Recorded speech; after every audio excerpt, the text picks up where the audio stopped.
Hey, how's it going everybody? My name's Kevin. I'm a photographer and a filmmaker, and I'm based in London in the UK. Reporting live from isolation week number 2. I've had a lot of fun with photography for several years and really fallen into this rabbit hole that is film photography. So today what we're going to be doing is looking at something a lot of people have been asking me for, and that is the post-production workflow when it comes to digitizing my analog pictures. So what I'll be doing today is utilizing C41 films, so that's basically color negative. I've got my screen recording as well. You should be able to see that over here.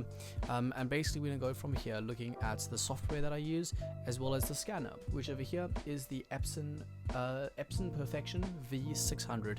It's quite common for flatbed scanning and home scanning, so I would recommend getting this.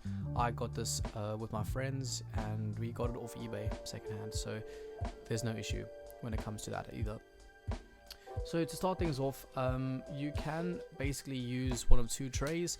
You either get the medium format or 120 tray, which you're able to pop the film just in over here, or you can utilize the 35mm tray, and that's what we will be using today. So to start things off, what I would say is get a cloth, a lens cloth, and just kind of clean or give a wipe down of the surface at the top.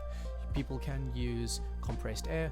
Alternatively, I just go with the cloth, and then I have got one of these, so I can just go ahead and blow off any dust that comes on, especially when I'm changing between the different film. So do be mindful of the direction in which your film is facing.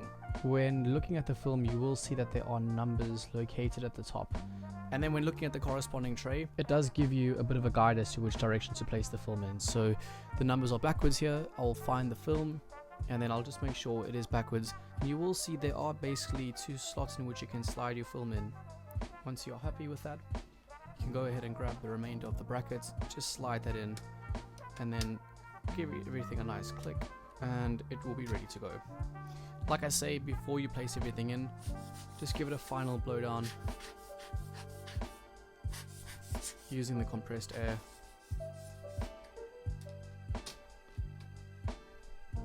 Looking over at the Mac screen now, what we are going to see is basically going to Epson Scan 2. It is what I'm using purely because I have got a Mac and I'm running Catalina.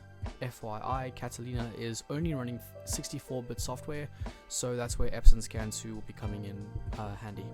So what you're going to find is that the way you scan your film may be different to the way other people scan theirs, and what I'm saying is not necessarily the word of God.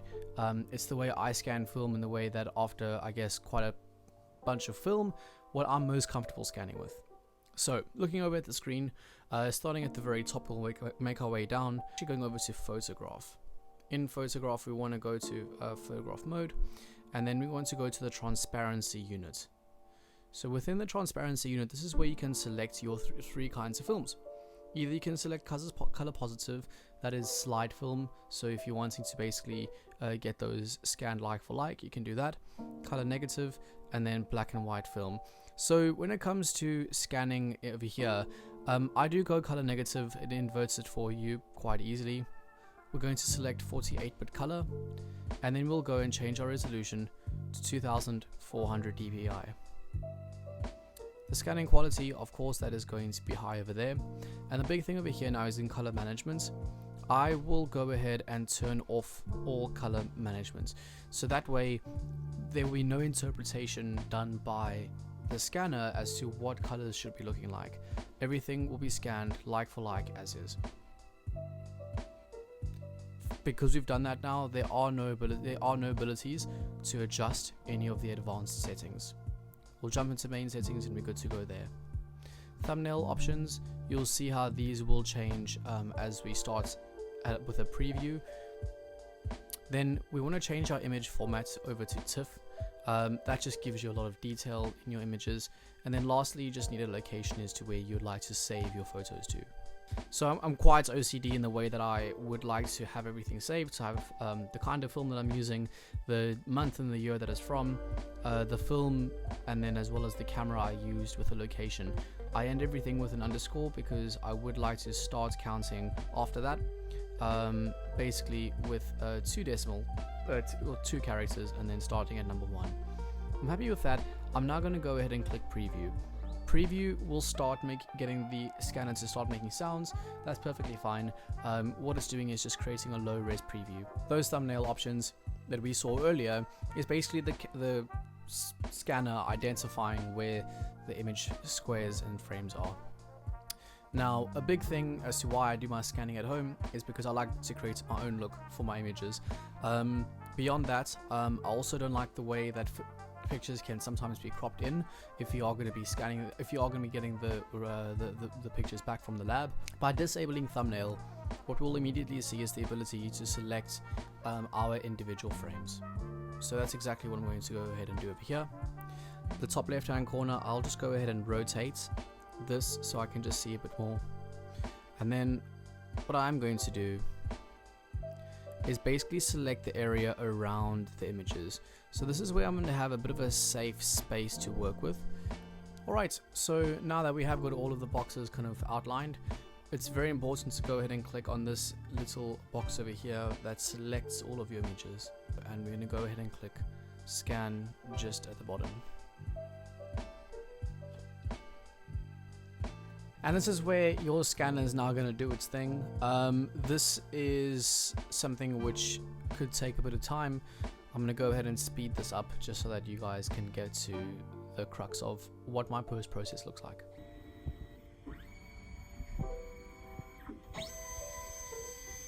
So now that we have got our scans, we're going to open all of these in Photoshop. We're going to go ahead and secondary click, go open with, and then Photoshop. This may take a moment and probably make the computer scream quite a bit, purely because we are opening very large files in Photoshop. So once that is all opened, we'll be good to go and see the pictures. Now it's very important to know what I'm going to be doing in here is the first step of the editing process. This is getting the pictures to look as they were meant to look when they were taken on the day. So what we're going to do is we're going to rotate the pictures. We're then going to find the brightest and darkest points of the pictures, and then we're going to white balance according to those if we are able to do so. We're not going to crop the pictures, and we're not going to do fine editing, as we can do that on our mobile devices, and that is where I'll be using something like Lightroom down the line to do so. So let's dive in. First things first, we're over here. I want to go ahead and I'm going to rotate this image. So go ahead, image, and then image rotation, and then 90 degrees clockwise. I can see that. It looks pretty awesome. I can pinch and zoom to zoom out to see the full image. The first tool I'm going to make use of today, this is called threshold. So we're going to go to the adjustments on the right hand side over here, and then the image in the middle at the very bottom called threshold. I'm going to go ahead and I'm going to select that. We'll now see a white and black version of it. Don't forget, this is showing us the brightest parts as well as then the darkest parts.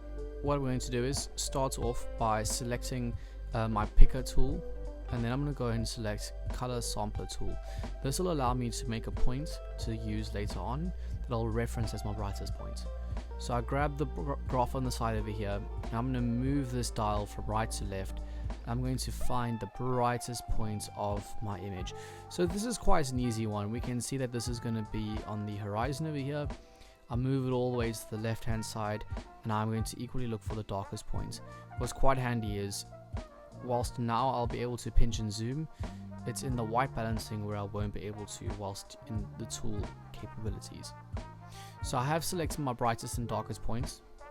I'm now going to go ahead and deselect the layer over here. I'll make sure I select background, and now I want to go into the white balancing area.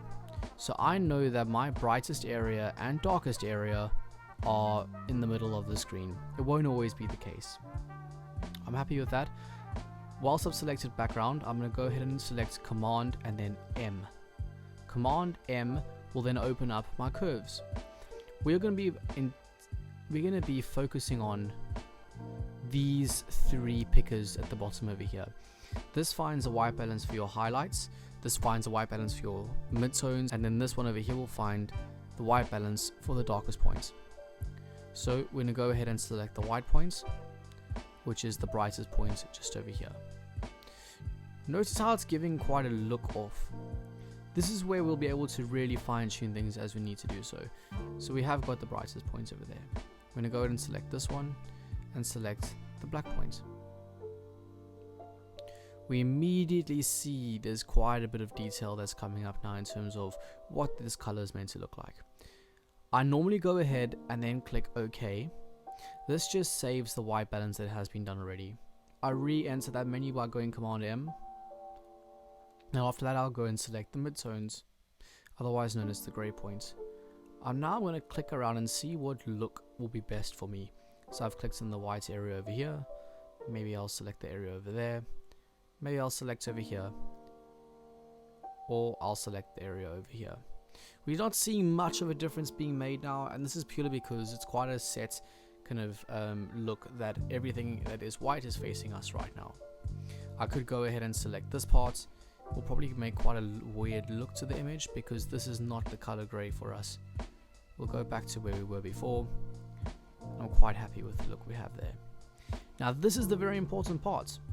My Photoshop time is done. You can go ahead and choose to crop this image if you wish to do so.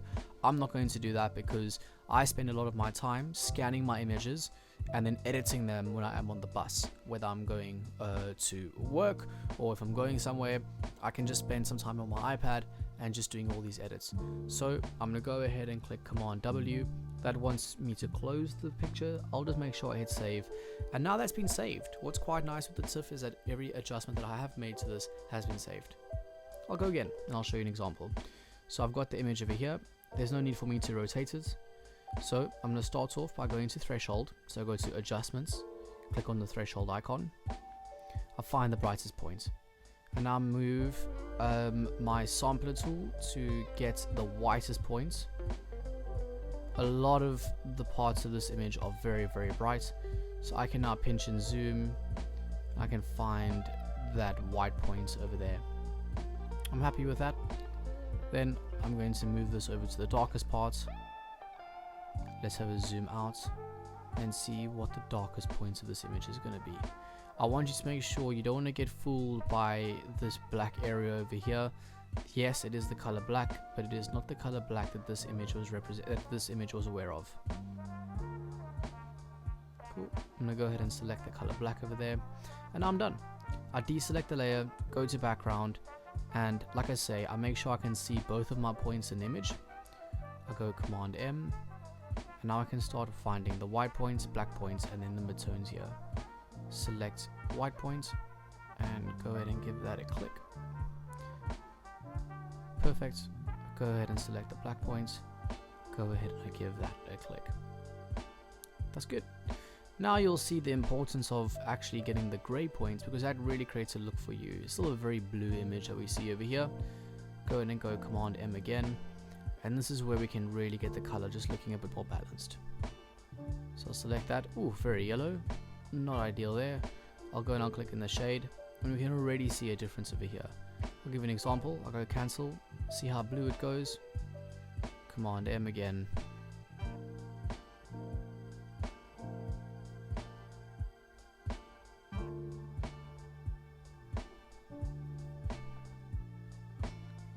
Bear in mind, if you're not happy with the look, you can click around the screen to find something that's a bit more balanced. I think that looks a bit better there. Go ahead and click OK. Like I say, Command W, and that will close the image there for you. So going on to this image now, we are indoors, and the way we're going to navigate these is in a very similar way. Like I say, go ahead and get your threshold visible and find what is the brightest and darkest points of this. We have this beautiful reflection over here from the guitar, or on the guitar, and then we go over to the other side and we find the darkest points. In times like this where it is super dark, think about context. You never really want to get somebody's face as the darkest point unless that's the look you're going for. I typically try to find somewhere in the background that can be quite good. Make a marker there, disable my threshold, and then I go ahead and do my white balance. Like I say, starting with the white points. Oh, well, go ahead and zoom in here.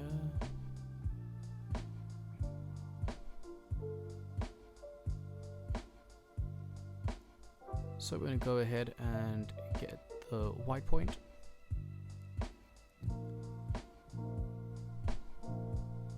Now notice how actually this is the end of the picture. So I won't be using his hair even though it is quite dark. I'll just be using the black area just next to it. So I'll go ahead and select that, and now you can see it's quite dark there. Make sure we tap OK, zoom out, and we're now going to find the midtones. The piece of paper I think will be a good one for grey points. It does look a bit blue. Click somewhere else. Let's see what will look grey. Getting a bit of a green tone. Bearing in mind the film that you are using will give a look as well. I know portrait is quite a green one. We are under fluorescent lighting, which doubles it up. So you can play around, and don't forget you can always change the look of these down the line as well. Cool. I'll say okay with that. We'll do one more now. So let this be the final image that we're doing today. Like I said before, adjustments, threshold, find that brightest point. We can see the light bulb in the top there. That's a perfect starting point for your white point. And then we can go over to the darkest areas. You can see under his arm over here is quite dark as well. Disable that, bring up your white balance picker. I'm going to pick the light as the white point, and I'm going to pick under his arm as the darkest point. The picture is unfortunately out of focus, my fault there.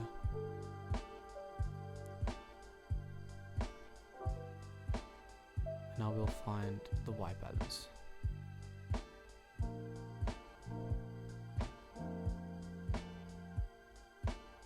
Okay. Looking a bit weird, looking a bit blue, green kind of colors. Not super chuffed with those, to be fair.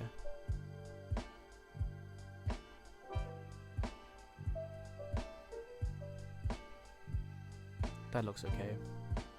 Like I said, a lot of these will look quite dark. That's okay, we can move on from those as well.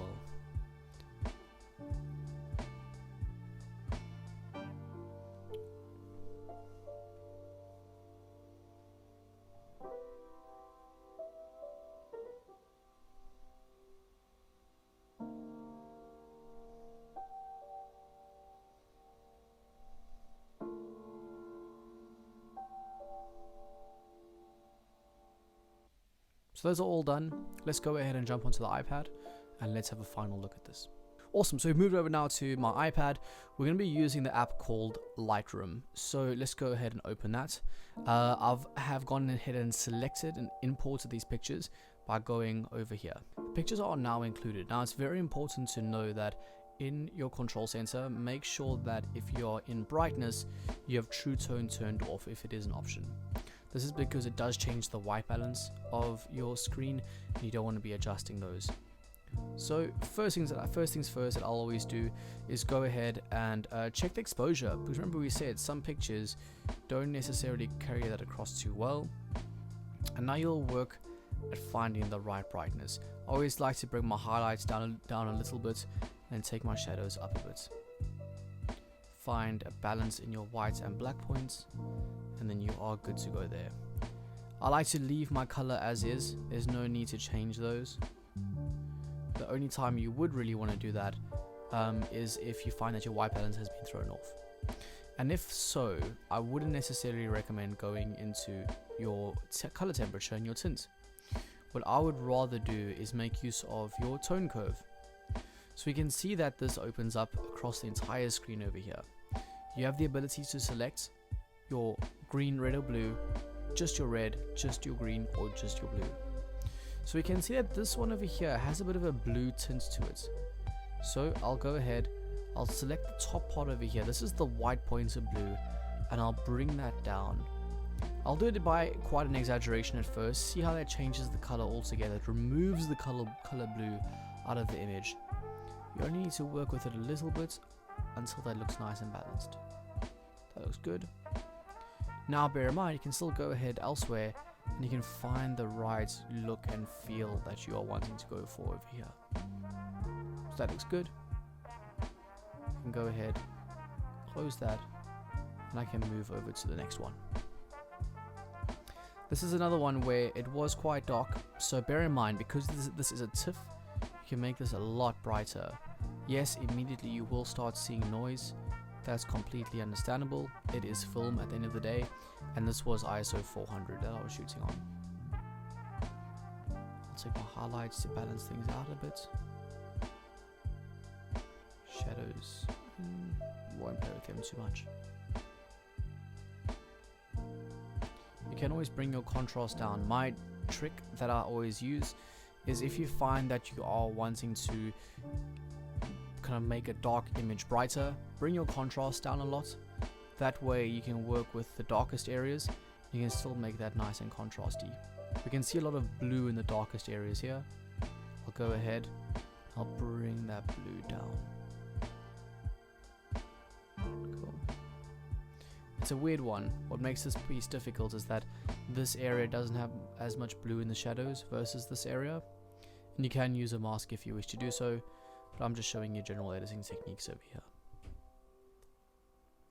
So this is a good one where we could see that this definitely could be brighter. Like I say, because we have all the detail there in the TIFF image, we can make this significantly brighter, even though probably on the day I didn't do a very good job at getting that captured. Cool, that's all good there.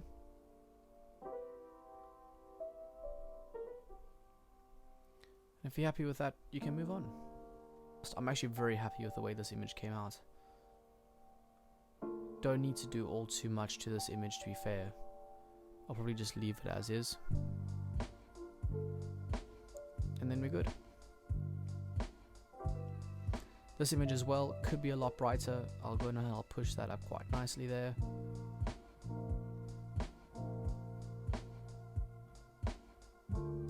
Perfect.